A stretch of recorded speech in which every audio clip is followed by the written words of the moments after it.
I solemnly swear to tell the truth, the whole truth, and nothing but the truth. And if I am found to be lying, I accept prosecution under the full extent of the sports law. What's poppin', everybody? Oh yeah, you know what time it is. It's time for Sports in Order. Another episode of Sports in Order. Great episode of Sports in Order on deck. Man, I'm dehydrated out here in Jersey, man. It's damn near 90 degrees outside. Killer out there. But you know, we it don't matter how hot it is or how cold it is for that matter. We always got time to record Sports in Order. Yeah. You know the attorney at sports. He always got love for his fans. He got to give his fans what they need, and that's another episode of Sports in Order. Today on Sports in Order, I'm going to give you the top, in my opinion, the top 10 bust candidates. Now, in my opinion, the 10 I'm going to give you, they're players that, you know, you're going to draft in the first 10 rounds. Maybe the first, usually the first 10 rounds. But they're players that I don't think you should draft in the first 10 rounds because they have a very, very high bust rate.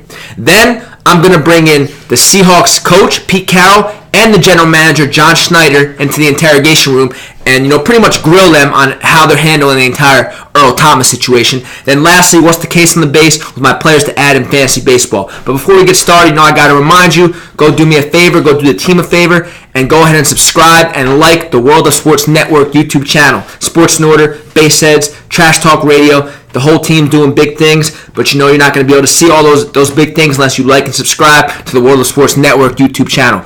Greatly appreciated. But you know the drill. We don't got time to waste. Let's get right to it. Top 10 bust candidates. Now again, players to get them, you're going to have to draft them in the first 10 rounds. But to me, I wouldn't draft any of these players until after at least the 10th round because I don't think they're going to be worth any of the picks in those first 10 rounds. That's just my opinion though, and again, it's just how I feel. So you could take this information and run with it. You could take this information and just decide that it's BS. It's up to you guys, but my job is to get the information out there to you, and that's what I'm going to do. So we're going to start with number 1, Marlon Mack from the Colts. Now, he's not going to cost a lot to get him. You probably can get him in the 7th round, early 6th, early 7th, and that's prime territory. I don't know if I'm going to pick Marlon Mack, who's going to be in a committee in the 7th round. You know what I'm saying? I don't want to pick a running back that's going to be part of a committee. And that's what Marlon Mack's going to be a part of. Now, last year, he played in 14 games as a rookie and only had double-digit carries in only 2 of those games. 2 other games, he had more than 7 carries. So, the carries weren't really there for Marlon Mack. And plus, this coaching staff, the Frank Reich-led coaching staff, didn't draft Marlon Mack. They did draft the 2 other running backs, Jordan Willis and Nyheim Hines, 2 running backs that were drafted this year by this new coaching staff. So Marlon Mack, he's not automatically going to be handed the job. Last year, he only topped 30 rushing yards just twice. The two double-digit carry games that he had only had 24 yards and 27 yards rushing. And he was outperformed by Frank Gore, who was damn near 40 years old. So, again, I don't see him having a role as the 3-down back in that Colts backfield because, again, how I just mentioned, Jordan Willis and Nyheim Hines, 2 running backs drafted by this coaching staff that just came in. I think Marlon Mack will have a role, but he's not going to be the guy in that Colts backfield. Hence, why I wouldn't draft him in the 7th round, which is what his current ADP is right now. Number 2, Alshon Jeffrey. Now, he played in all 16 games last season, but only had 4 games with more than 4 catches. 5 catches, 6 catches, and 7 catches. But what made Alshon Jeffrey have such a solid year last year was his touchdowns. 9 touchdowns. And the number says, the analytical numbers say that Alshon Jeffrey is in for a big-time touchdown regression. There's no way he reaches 9 touchdowns again this season. But again, he hasn't even had Alshon Jeffrey hasn't reached 100 yards receiving in a game since week 1 of 2016. So again, Alshon Jeffrey, his value was high last year because of the touchdowns. But I just read you those numbers. Only 4 games with more than 4 catches. And it wasn't like they were 12 catches or 30. He had a game with 5 catches, 6 catches, and 7 catches. Every other game, he had 4 catches or less. And again, hasn't had 100 yards receiving since week 1 of 2016. So if Alshon Jeffrey's not going to score the touchdowns, which he's not going to again this year, he's not going to reach 9, there's not much value for Alshon Jeffrey. So, number 3, Brandon Cooks. Okay, now Brandon Cooks has had 1,000 yards receiving in every single season that he's played. He's very underrated, I guess, but here's the thing. he's seen his target total dip in three straight seasons. He had 129 targets, 117 targets, and then just last year, 114 targets. Now, Cooper Kupp led the Rams in targets last year with only 94. Only 94 targets. Now, so even if Brandon Cooks does lead the Rams in targets, he might max out at around maybe 100 targets. I don't know what Brandon Cooks, who's, an explosive, big play, I guess you can call him a hit or miss receiver. I don't know what he's going to do fantasy-wise if he's not even guaranteed to get 100 targets. A player that hit or miss, you kind of need him to get those targets. And an offense that's built around Todd Gurley, who, mind you, finished second on the Rams last year in targets with 87, I just don't see how a receiver like Brandon Cooks, who's, again, hit or miss and explosive and hit or miss big playability, can, have fantasy value. I think Brandon Cooks can finish as a wide receiver 3, wide receiver 2 potentially, but to get Brandon Cooks in the 7th or 8th rounds, no, it's not worth it. Plus, Jared Goff loves throwing to the slot receiver. Hence where Cooper Kupp played last season. Hence why Cooper Kupp led the Rams in targets. But Brandon Cooks never, ever plays in the slot. Brandon Cooks is going to play that Sammy Watkins role. Where, last year Sammy Watkins had 9 touchdowns? This scored 9 touchdowns, I believe, or maybe a little more, maybe a little less, somewhere around that range, but didn't even come close to 1,000 yards receiving. So that's what Brandon Cooks is going to be. He's going to get those deep bombs, those deep big plays, but he's not going to be consistent. So I wouldn't take a chance on Brandon Cooks being consistent, especially with this Rams offense. Number 4, Allen Robinson. I don't trust Mitchell Trubisky. That's really what it comes down to with Allen Robinson. Mitchell Trubisky, I think he's going to be a good player, but he just hasn't shown any of us, anything to trust. Yes, he only had one season, his rookie season. Composure-wise and attributes and intangibles, yes, Mitchell Trubisky has them. But in terms of playing football and throwing the football, Mitchell Trubisky hasn't shown much yet. So in 2016 with Allen Robinson, he had 151 targets, but he finished as the wide receiver number 29th ranked wide receiver. Allen Robinson in 2016, despite getting 151 targets. You know why? Because it was inefficient quarterback play. He only had 5.85 yards per target. Who do you blame on that? Of course, Blake Bortles. Now, is it really? Can you really say that Mitchell Trubisky is an upgrade on Blake Bortles? You probably can't, since Blake Bortles has been in the league for a little while now. So if Allen Robinson wasn't producing with a pretty bad quarterback, who's actually better than Mitchell Trubisky though, and Blake Bortles, how do you see Allen Robinson producing with Mitchell Trubisky? So again, don't put too much stock into Allen Robinson being healthy and getting that contract. And again, I like Matt Nagy, the head coach for the Bears. He's going to get the ball. There's no doubting Allen Robinson is going to get his targets as the number 1 receiver for the Bears. But until I see more from Mitchell Trubisky, I'm not counting on Allen Robinson. Number 5, Kenyon Drake from the Dolphins. In college, in 4 years at Alabama, Kenyon Drake finished with 106 touches in 4 seasons. Now, in 2 years with the Dolphins, he's had 55 touches and 172 touches. Now, I'm not saying he can't handle being the 3-down back. It's just that he hasn't really done it yet. That's the problem. Last season, he only topped 15 touches 4 times. 17 touches, 22 touches, 26 touches, and 30 touches. So the touches are there for Kenyon Drake. It's just, again, I think Adam Gase and that Dolphins coaching staff doesn't view Kenyon Drake as able to handle the full workload and be a 3-down back. Hence why I went out and got almost 40-year-old Frank Gore. So Frank Gore wasn't in there. Frank didn't bring Frank Gore in there at this age to sit on the bench. If that was the case, Frank Gore was told and had that idea from the Dolphins coach staff that he was going to sit on the bench, he'd probably retire. They brought Frank Gore into play. So again, look at it as a committee. Maybe look at Frank Gore overtake Kenyon Drake at some point. I just don't think the Dolphins view Kenyon Drake as a 3-down workhorse back, and you can't draft a running back that's going to be off the field for half the game in the first 10 rounds. It's that simple. Number 6, Lamar Miller, Texans. He fell out of favor last season with the coaching staff.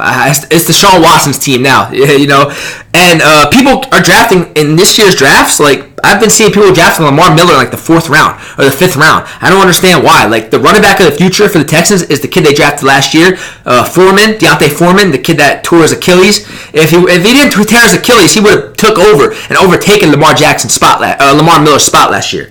So I like Lamar Miller. I think he's a good scat back. I know a change of pace back, but he's fragile, man. He's always got those little those nicks and those bruises and those nagging injuries. He's not able to handle. He's another one like Kenyon Drake. I don't think is able to handle a full workload and be a 3-down back. But if you ever seen the kid Foreman, how he's built like a tank, man. He's built to be a workhorse, and I think that's eventually what's going to happen. He's going to be the workhorse back for the Texans, and Lamar Miller is going to be, I guess, the 3rd-down back, change of pace back. Again, can't pick a 3rd-down back in the first 10 rounds. You can't do it.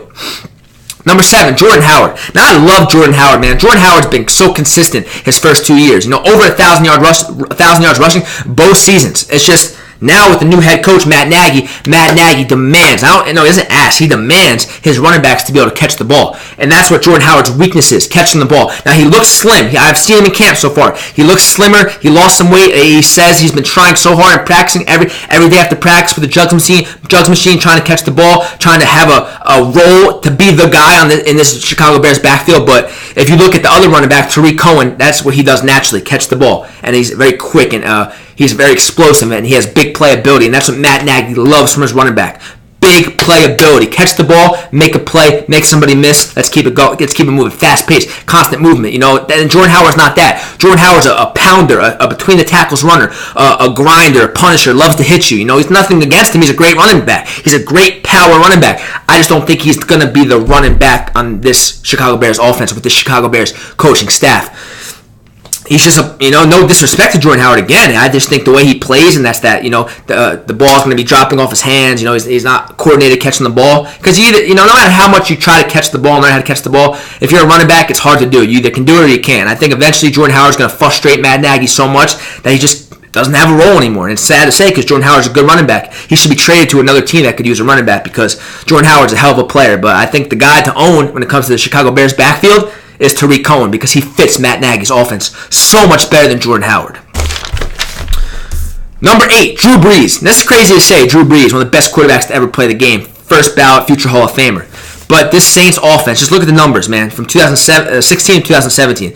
In 2016, Drew Brees threw for 5,208 passing yards with 37 touchdowns. Last year, Drew Brees threw only 4,334 passing yards and 23 touchdowns. You know why? Because Saints now, their offense is built through the running game, and they have a great defense. That's the way the Saints want to play now. Run the ball, have Drew Brees throw the quick throws, the intermediate throws, and then win the game with the defense, pass rush and elite cornerback play led by Marshawn Lattimore. So again, Drew Brees is a perfect example of a player that's much better in real life, has much more real life value than they do in fantasy football. So I wouldn't waste a pick on Drew Brees in the first 10 rounds. No, because he's not the Drew Brees fantasy football quarterback anymore. Saints still need Drew Brees to win a Super Bowl, no doubt about it, but you don't need Drew Brees on your team to win a fantasy football Super Bowl. Number 9, Will Fuller. Will Fuller is kind of similar to me, to Brandon Cooks. Definition of hit or miss. Explosive, but only last year in 10 games, he only had 28 catches. Yes, a lot of touchdowns. Will Fuller was on a touchdown rampage last year. But in 10 games, only 28 catches? That's just not consistent, man. There's just no volume there. That's the problem, He catches a lot of the deep bombs. Deshaun Watson likes to just throw it up and let Will Fuller go and get it. But other than that, he doesn't offer much. He doesn't really offer too much besides the touchdowns.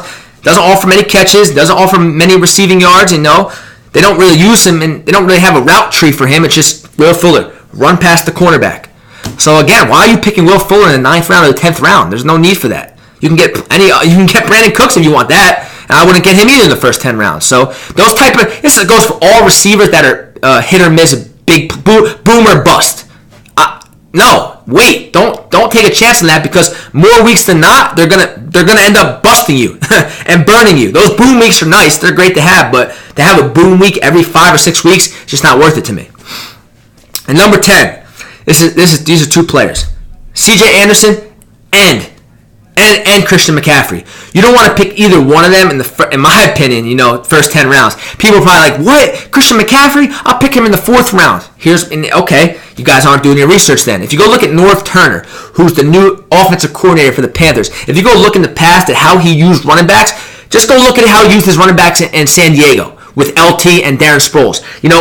That's what Norv Turner loves to do. He loves to establish the running game first and then open up the passing game. But when he establishes the running game, it's with a bruiser, it's with a pounder, it's with a running back that can run between the tackles, and that's what was LT. That was LT for North Turner. Then on third down, he would bring in Darren Sproles, and Darren Sproles will get, which North Turner loves. North Turner builds his offense around the option route with the running back. The option route where you get put on a linebacker, and then it's either anything you want to do because the linebacker's not covering you. So I think C.J. Anderson might actually be the guy that starts the game for the Panthers and establishes that running game, pound. Then third down comes, Christian McCaffrey comes in. It's 3rd and 8, 3rd and 7, whatnot. Christian McCaffrey goes into the slot, goes out wide, and he's on a linebacker, and then you have the option route, which North Turner loves.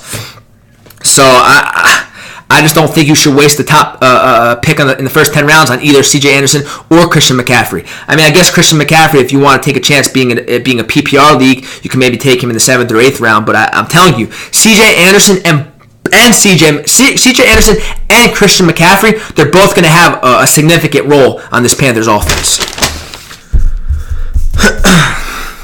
Hey, that's it. Those are 10 players that I think are going to bust. And again, for me, my bust is a player that you're going to have to get in the first 10 rounds. No, don't do it. Because, no, there's no need for it. They're going to bust you. That's my new word. Is that they're going to burn you? Nah, they're going to bust you.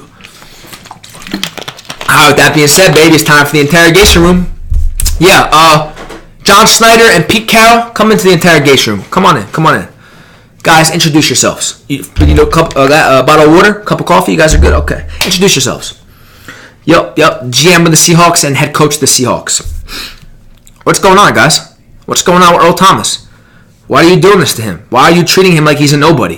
Why are you treating Earl Thomas like he's a rookie or a 2-year veteran instead of the 8-year veteran that he is and the Super Bowl champion that he is and the All-Pro that he is? I'm confused. Earl Thomas, in my opinion, is a top 3 safety still in the game, even at the age of 29 years old. I can't think of 3 other safeties better than Earl Thomas. I can't. And what he's meant to that Seattle defense and the entire Seattle Seahawks organization, what he's meant to them, you can't even put that into words. No amount of money is worth what Earl Thomas has meant to your guys' organization.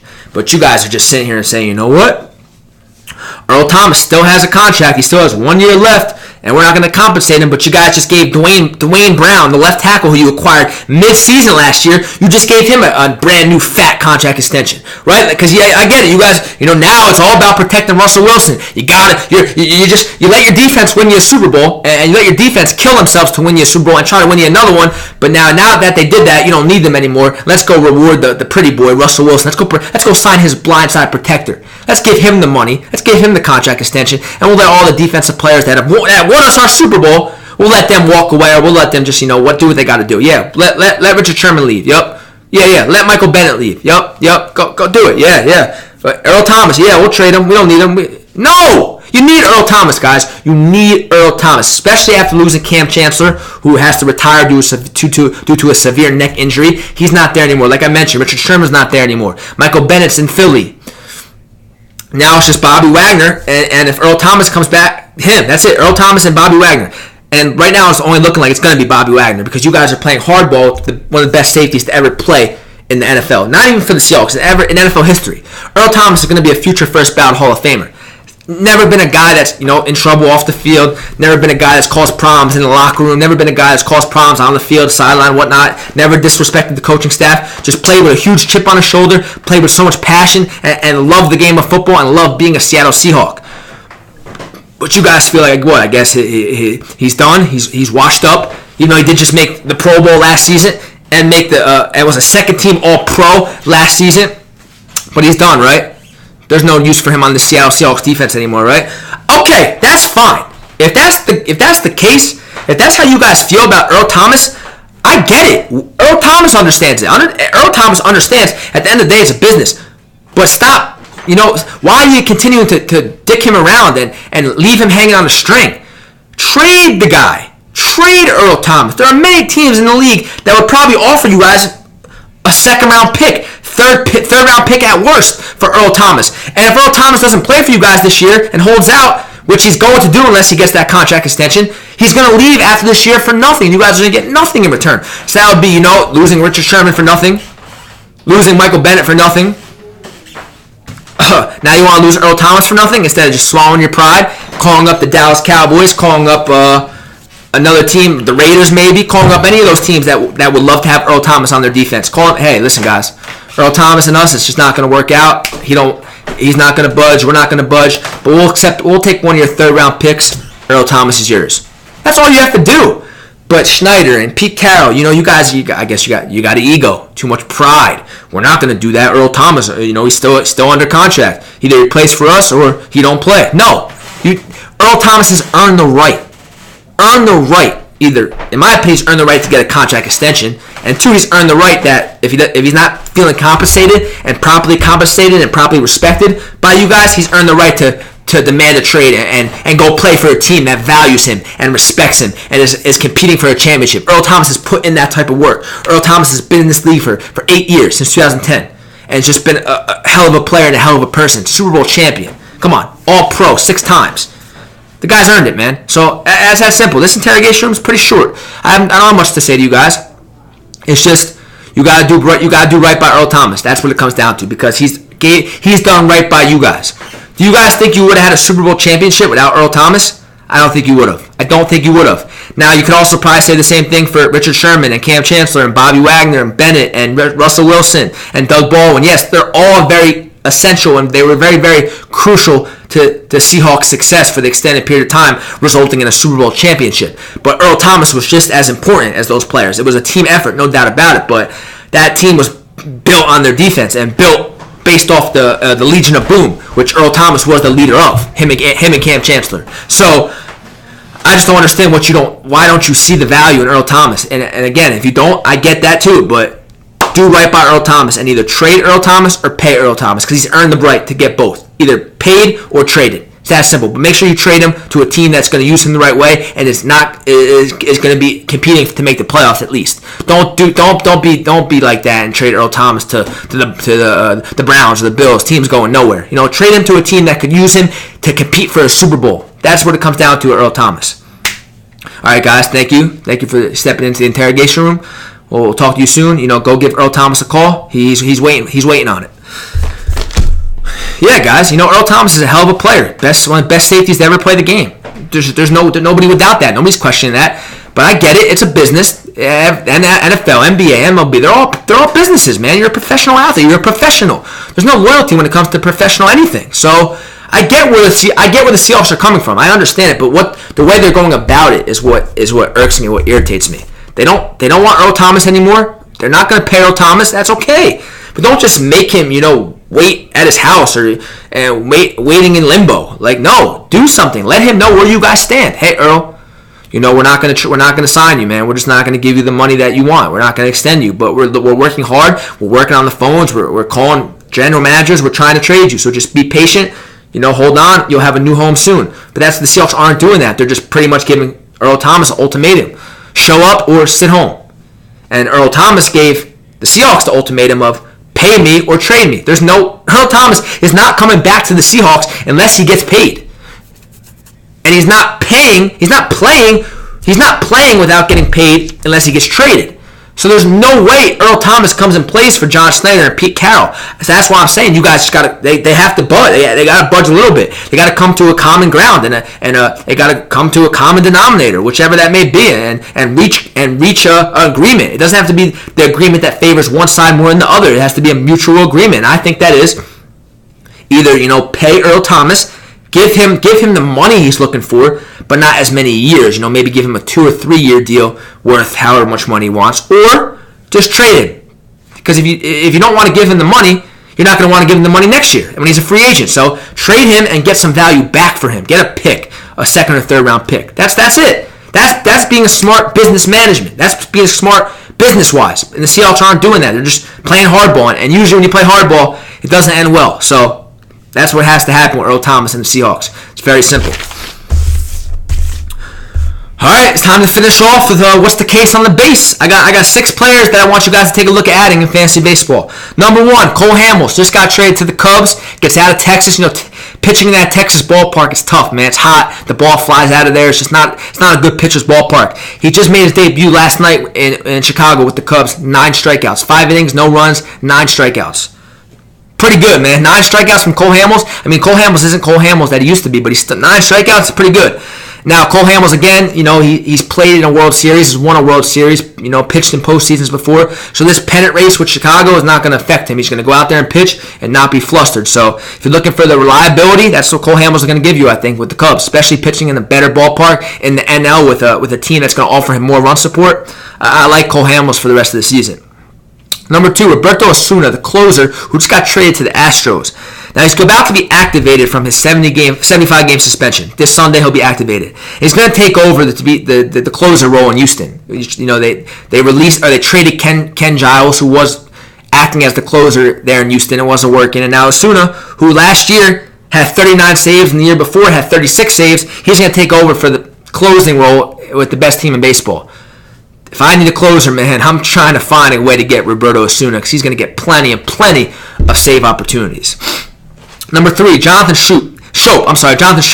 Just got traded from the Orioles to the Brewers. Now he should be much more motivated. He started off slow this season, only hitting .244, but he's got the 17 home runs and the 40 RBIs. Last year, and he just come off a year where he hit 32 home runs and 105 RBIs. He did that last year. He's definitely capable of a strong finish. Now he's playing for the Brewers, who are trying to catch and trying to hold off the Cubs in the NL Central. So now every game matters for Jonathan Schoop and the Brewers. So I think Jonathan Schoop, we could definitely, he's at 17 home runs right now. We could definitely see him by the end of the season get back up there to 30 home runs because he's motivated, playing for a good team now. Yeah, Jonathan Schoop.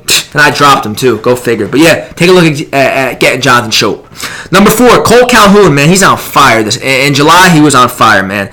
He had a 1.03 OPS, which is ridiculous.